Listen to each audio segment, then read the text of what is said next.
I've been using a version of this framework for multiple years as I've been coaching leaders. At the time, it wasn't called the Values First framework, but it essentially had the same steps in it, just named differently. Through the book writing process, I did name it Values First and came up with different step names.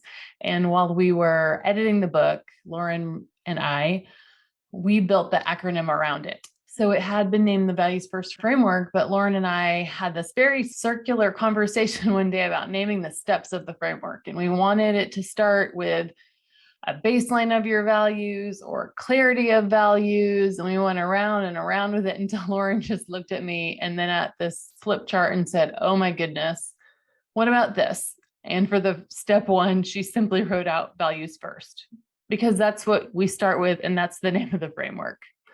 So obviously it has to be values first. And that is a moment we still laugh about. So yes, the V stands for values first, because that's where I always want you to start, with your values. In the first part of the framework, you dig into what matters most to you to set that foundation of your core values.